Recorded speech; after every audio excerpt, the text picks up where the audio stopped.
नमस्कार, आप देख रहे हैं न्यूज टाइम JNK और आपको बता दूं कि आज बनी तहसील के लिए खुशखबरी वाला दिन है, जहां पर अब बनी में भी नई नई फैक्ट्रीज लगने जा रही हैं। और आपको बता दूं आज एक फैक्ट्री का जो है इनागुरेशन हुआ है बनी के सरथली में, जहां पर एश ब्रिक की जो एक फैक्ट्री है, ईंटों की फैक्ट्री बोल सकते हैं। पहले ईंटों के भट्ठे तो आपने सुने होंगे जहां से काला धुआं निकलता है, लेकिन एक ऐसी ही भी फैक्ट्री है जहां पर ना तो कोई पोल्यूशन का डर है और वहां पर जो है जो ईंटें बनाई जाती है वो ऐश बनाए जाते हैं। हमारे साथ नितिन जी हैं जो कि इस फैक्ट्री का मशीनें बनाते हैं। इनसे जानने की कोशिश करेंगे कि किस तरह की ये जो ईंटें होती हैं, पूरा ब्यौरा जो है वो नितिन जी से जानेंगे। नितिन जी, स्वागत है हमारे चैनल में और खास तौर के बनी में आपका स्वागत है। धन्यवाद सर। नितिन जी, थोड़ा सा बताएंगे कि ये जो आज इस फैक्ट्री का कार्य जहाँ पर स्टार्ट हुआ है, यहाँ पे अब ईंटें बनेंगी, किस तरह की ईंटें रहती है? खासतौर के अब एक लाल ईंट तो हमने देखी है, बट ये नई टेक्नोलॉजी की ईंट है, इसके बारे में थोड़ा सा बताइए। जी, जैसे कि आप देख रहे हैं यहाँ पे आपका थोड़ा हिली एरिया है यहाँ पे, और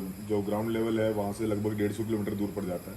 तो इसमें जो आपकी रेड ब्रिक्स होती हैं वो आती तो नीचे से ही हैं, तो आधे आधे उनका ट्रांजिट कॉस्ट बहुत बढ़ जाता है, तो जिसके कारण वो यहाँ लगभग 11 रुपये 12 रुपये में यहाँ पे सेल हो रही है। बेसिकली क्या है, ये इको फ्रेंडली ब्रिक्स है हमारी और लाइट वेट रहती है। थोड़ा सा कंपैरिजन करूंगा रेड ब्रिक्स और फ्लाई ऐश ब्रिक्स के बीच में। जी जी। सबसे बड़ी बात कि रेड ब्रिक्स कभी भी आपकी यूनिफॉर्मिटी नहीं होती है, उसके अंदर इवन साइज नहीं होता है, कोई टेढ़ी होती है, कोई थोड़ी सी लंबी निकल जाती है। तो जिसमें क्या होता है कि आप जब चिनाई करते हैं तो जो ऊपर मोटार यूज होता है वो कहीं आधा इंची लगेगा, कहीं 1 इंची लगेगा, कहीं पौना इंची लगेगा। बिल्कुल। अब जैसे कि आप फ्लाई ऐश ब्रिक देख रहे हैं, ये प्रॉपर एक डाई से बनाई जाती है मशीन के थ्रू, और यूनिफॉर्मिटी होती है इसके अंदर। किसी भी ब्रिक के अंदर आपको 0.1 का भी डिफरेंस नहीं मिलेगा।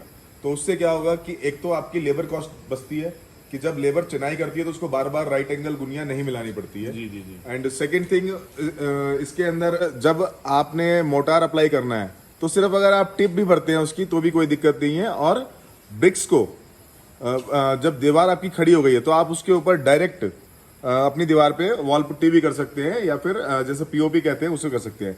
एक बार इसकी एजेस देखिए कितनी शार्प है ब्रिक की, बिल्कुल एकदम शार्प एजेस है ब्रिक की, कहीं से कोई कोना नहीं टूटता है इसका, कहीं से कुछ नहीं है। जी जी। अगर ऐसी ब्रिक हम अपनी लेबर को देते हैं, मिस्त्री को देते हैं चिनाई करने के लिए, तो उसका काम सिर्फ ब्रिक को रखना है, ऊपर मसाला डालना है और दूसरे ब्रिक को मतलब टिकाना है। फिनिशिंग की अगर हम बात करें तो इसमें बिल्कुल फिनिशिंग भी आती है। सर सिर्फ फिनिशिंग की बात नहीं है, इसमें अंदर हम स्ट्रेंथ की भी बात करेंगे कि अभी जो गवर्नमेंट अप्रूव्ड स्ट्रेंथ है दैट इज 100 kg पर सेंटीमीटर स्क्वायर, जो कि लाल ईंट की और फ्लाई ऐश ब्रिक के लिए दोनों के लिए ही रिकमेंडेड है। जबकि मैं आपको बताऊंगा कि जो रेड ब्रिक होती है वो भट्टे में पकने के बाद में उसकी एक मैक्सिमम स्ट्रेंथ होती है जो उसको गेन करती है। किसी ब्रिक की 125 kg सेंटीमीटर स्क्वायर चली जाती है, किसकी बहुत अच्छी तरह पकाई हुई है जिसको अव्वल नंबर की ईंट बोलते हैं उसकी 150 kg तक चली जाती है। लेकिन सर फ्लाई ऐश ब्रिक आपकी कॉम्पोजिशन पर डिपेंड करता है। जैसे कि मान के चलिए मिनिमम इसके अंदर आपको 8 से 10% सीमेंट का रेशियो मिलाना पड़ता है। अदर मटेरियल्स आपके होते हैं फ्लाई ऐश, अगर आपके यहाँ पे आसपास रिवर है तो आप रिवर सैंड यूज कर सकते हैं, अगर आपके आसपास क्रशर जोन है तो आप क्रशर यूज कर सकते हैं, या फिर अगर आपको दोनों ही अवेलेबिलिटी है तो दोनों का आप 50-50% इसमें यूज कर सकते हैं। लेकिन ध्यान इस बात का रखना है कि आपको मिनिमम टू मिनिमम 8 से 10% सीमेंट का यूज करना है। सर, एक मैं आपको सवाल पूछना चाहूंगा। लोगों में एक डर रहता है कि पता नहीं जो फ्लाई ऐश ईंट है क्या वो मजबूत है कि नहीं है, पता नहीं घर कैसा बने। उसमें थोड़ा सा सर लोगों को क्योंकि अवेयरनेस नहीं है, उसके लिए सर थोड़ा सा सर बताइए। मैंने आपको यही चीज बताई कि 8 से 10% इसमें सीमेंट यूज करते हैं, और इसकी कम से कम 12 से 15 दिन का क्यूरिंग प्रोसेस है, इसकी तराई करनी पड़ती है। बिल्कुल। अब इतना ये लेमैन को भी पता है, आम आदमी को भी पता है कि अगर सीमेंट का एक बैग आप यहाँ पे छोड़ दो और उसके ऊपर पानी गिरा के उसको 20-25 दिन के लिए भूल जाओ सेट हो जाएगी तो वो सेट हो जाएगा। बिल्कुल। सेम सर ये ब्रिक है, इसको आप 12-15 दिन की क्यूरिंग करेंगे और उसके बाद जब इसको सूखने देंगे पूरा, तो जो आरसीसी की गाइडलाइन है, इस फ्लाई ऐश ब्रिक की गाइडलाइन है कि 28 दिन के बाद ये अपनी कंप्लीट स्ट्रेंथ को अचीव करेगी। तो आप सीटीएम पे कहीं भी कोई भी लैब हो, आप लैब पे जाके इसकी टेस्टिंग कराएंगे तो ये मोर देन आपको 200 kg पर सेंटीमीटर स्क्वायर की इसकी स्ट्रेंथ आएगी। और सिर्फ यही नहीं कि स्ट्रेंथ आपको लैब में जाके ही पता लगेगी। ये जो इसका फ्रॉग आपको यहाँ दिख रहा है जी, इस फ्रॉग में आप इसको ऐसे करके अगर यहाँ पे इसको पानी भर देते हैं, अब पानी अगर इसके अंदर चला गया है यानी कि अभी ब्रिक पूरी नहीं हुई है आपकी, और पानी अगर ऊपर ही तैरता मिलेगा आपको यानी कि ब्रिक की एज कंप्लीट हो चुकी है, ब्रिक वाटर को एब्जॉर्ब नहीं कर रही है। ये चीज मैं आपको किस लिए बता रहा हूँ कि जो रेड ब्रिक होती है उसका 25% वाटर एब्जॉर्प्शन लेवल होता है और इसका सिर्फ 5% होता है। जो आपको देखते हैं ना आप कि घर में सीलन आ रही है, सलाबी आ रही है, सीपेज आती है, वो सीपेज की प्रॉब्लम फ्लाई ऐश ब्रिक्स के अंदर कभी भी नहीं आती। नितिन जी, इस यूनिट की हम बात करें, अब जिस तरह से आज ये यूनिट जो है यहाँ पर स्टार्ट किया गया, तो इसके बारे में थोड़ा सा बताइए कि इस यूनिट में एक जैसे स्टार्ट करते हैं तो 1 घंटे में कितनी ईंटें बन सकती हैं? सर बेसिकली क्या है, ये एक ऑटोमेटिक प्रोजेक्ट है। इसके अंदर सिर्फ हम यहाँ पे ये इसका पीएलसी पैनल दिया हुआ है। ये पूरा सिस्टम आपका प्रोग्रामिंग बेस्ड है। इसकी साइकिल टाइमिंग लगभग 12 से 13 सेकंड की होती है, जिसमें कि एक साइकिल कंप्लीट करके ये जैसे आप देख रहे हैं यहाँ पे 6 पीस की डाई है, तो 6 ब्रिक एक बार में निकलती है। अगर इस हिसाब से आप देखेंगे, अगर 5 स्ट्रोक ये मशीन 1 मिनट में मारती है, तो आप ये मान के चलिए 30 ईंट आपकी 1 मिनट के अंदर आराम से बन रही है।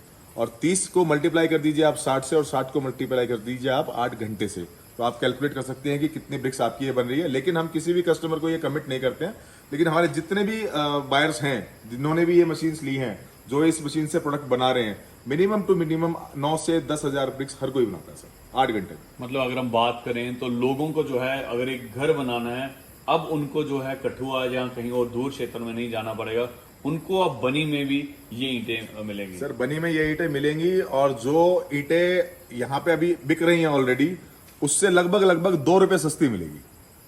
जी, बहुत बहुत धन्यवाद। तो ये थे हमारे साथ नितिन जी। आपको बता दें कि जिस तरह से इन्होंने पूरा एक डिस्क्रिप्शन में आप लोगों को बताया कि अब जो है कठुआ या पठानकोट जैसे हम लोगों को यहाँ पर ईंटें नहीं मिलती थी, तो अब कई लोग जो है दूर उनको मुश्किलों का सामना करना पड़ता था, कैरेज बहुत ज़्यादा पड़ती थी। लेकिन अब ये बनी वालों के लिए खुशखबरी की बात है कि अब आपको ईंटें मिलेंगी यहाँ पर, और जिसकी मजबूती जो है वो जो लाल ईंट है उससे कई गुना ज़्यादा मिलेगी, जिस तरह से नितिन जी ने बताया। क्योंकि नितिन जी जो है इस पूरे प्लांट को ये लोग मैन्युफैक्चर करते हैं, और क्योंकि ज़्यादा नॉलेज इन्हीं को होते हैं कि जो लोग इस प्लांट को बना रहे हैं और उनको पूरी नॉलेज है। तो जिस तरह से इन्होंने बताया कि इसकी तराई की जाती है अच्छे से, जब तक तराई नहीं हो तो ये ईंट जो है वो कच्ची रहती है। जब इसकी एक बार तराई हो जाती है तो जो भी हमारे मिस्त्री जो घर बना रहे हैं उनको ना तो कोई दिक्कत आएगी, क्योंकि लाल ईंट जो होती है वो टेढ़ी मेढ़ी होती है, आधी ईंटें टूटी होती हैं। आपको बनी में जो है सरथली में यूनिट खुल चुका है। आपको अगर आना है तो हम आपको नंबर और कॉन्टैक्ट नंबर जो है इस डिस्क्रिप्शन में ज़रूर देंगे। आप भी यहाँ पर आएँ, इस ईंटों के बारे में जानने की कोई जो भी आपकी क्वेरीज हैं। यहाँ पर कुणाल गुप्ता शिबू जिनका नाम है वो यहाँ के ओनर हैं, और आपको बता दूं कि अब आपको कहीं और भटकने की ज़रूरत नहीं है। आपके बनी में जो है आपको एक अच्छी ईंटें मिलने जा रही हैं। बाकी की तमाम अपडेट्स के लिए बने रहिए न्यूज़ टाइम JNK के साथ।